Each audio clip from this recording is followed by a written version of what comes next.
هذا النور شفاء صدور فاض وعطر كل. Bismillahirrahmanirrahim. Assalamualaikum warahmatullahi wabarakatuh. Alhamdulillah wassalatu wassalamu ala rasulillah wa ala alihi wa ashabihi wa wala.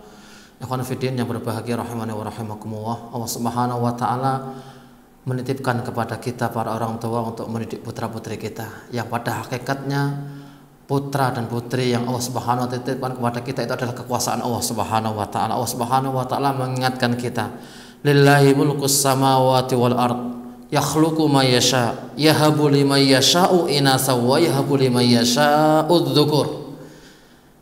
Allah Subhanahu wa taala menyebutkan yahabu liman yasha'u inasa. Allah berkehendak untuk memberikan seorang itu anak perempuan atau memberikan kepada seseorang itu kepada orang yang dikehendaki oleh Allah anak laki-laki, atau ada yang mendapatkan au yuzawwijuhum dzukrana wa inasa, atau ada yang diberikan karunia oleh Allah berupa anak laki-laki atau anak perempuan.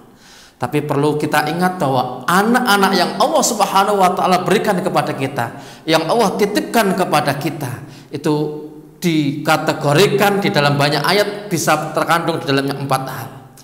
Satu, anak yang oleh Allah Subhanahu wa taala dititipkan kepada kita sebagai ujian, sebagai fitnah, sebagaimana Allah Subhanahu wa taala ingatkan kita di dalam surat At-Taghabun surat ke-64 di ayat yang ke-15. A'udzubillahi minasyaitonirrajim. Innama amwalukum wa auladukum fitnah. Sesungguhnya harta benda kamu, sesungguhnya anak-anak kamu adalah ujian buat kamu. Anak yang oleh Allah dititipkan kepada kita untuk menjadi ujian kita. Mereka dengan semua tingkah lakunya, dengan semua perbuatannya yang menjadikan kita harus bersabar menghadapi anak-anak kita.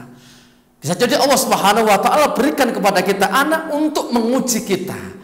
Apakah kita termasuk hamba-hambanya yang pandai bersyukur atau tidak? Untuk menguji kita apakah menjadi hamba yang sabar atau tidak. Ala kulli hal, intinya bahwa anak itu bisa menjadi fitnah buat kita para orang tua. Dan itu oleh Allah Subhanahu wa taala juga kaitkan, Allah cantumkan di dalam surat Al-Anfal di ayat yang ke-28. Yang kedua, Allah Subhanahu wa taala jadikan anak itu sebagai musuh buat orang tuanya. Allah Subhanahu wa taala ingatkan kita di dalam surat yang sama, surat At-Taghabun di ayat yang ke-14-nya. Ya ayyuhalladzina amanu inna min azwajikum wa auladikum aduwwan lakum fakhdaruhum. Hai orang-orang yang beriman, Allah ingatkan kepada kita orang beriman. Apa peringatan Allah Subhanahu wa taala? Inna min azwajikum wa auladikum aduwwan lakum. Sesungguhnya dari istri-istri kalian, dari anak-anak kalian itu ada yang menjadi musuh buat kalian. Fakhdaruhum, maka berhati-hatilah kepada mereka. Banyak anak-anak yang pada akhirnya bermusuhan dengan orang tuanya. Orang tua bermusuhan dengan anaknya. Karena apa? Karena pada hakikatnya memang Allah Subhanahu wa taala ingin menguji seorang hamba. Allah Subhanahu wa taala ingin memberikan kejelasan kepada seorang hamba bahwa anak itu adalah satu bisa menjadi fitnah, yang kedua bisa menjadi musuh. Kemudian yang ketiga, Allah Subhanahu wa taala sebutkan di dalam surat Al-Imran ayat yang ke-14. A'udzubillahi minasyaitonirrajim. Zuyyina lin-nasi hubbus syahawati minan nisa'i wal banin wal qanatiril muqantarati, dan seterusnya. Dihiaskan, dibuat nampak indah bagi para manusia, cinta, suka kepada syahwat, suka kepada mengikuti keinginan, minan nisa, bentuknya dari para wanita-wanita, wal banin, dan anak-anak. Artinya apa? Bahwa anak-anak oleh Allah Subhanahu wa taala jadikan buat kita sebagai hiasan. Artinya apa? Ada orang yang pada akhirnya nanti menjadikan anaknya hanya sebagai hiasan. Ia bangga ketika melihat anaknya menjadi seorang profesor, dibanggakan. Ia bangga ketika melihat anaknya menjadi seorang dokter. Ia bangga ketika anaknya menjadi seorang dokter. Kenapa? Karena memang anak itu hanya sekedar dijadikan sebagai hiasan, dibangga-banggakan. Dan tentunya untuk yang ketiga ini, bagi seorang mukmin tidak mungkin akan menjadikan anaknya hanya sebagai hiasan. Tetapi seorang mukmin akan menjadikan putra-putrinya menjadi yang keempat. Apa? Qurratu a'yun.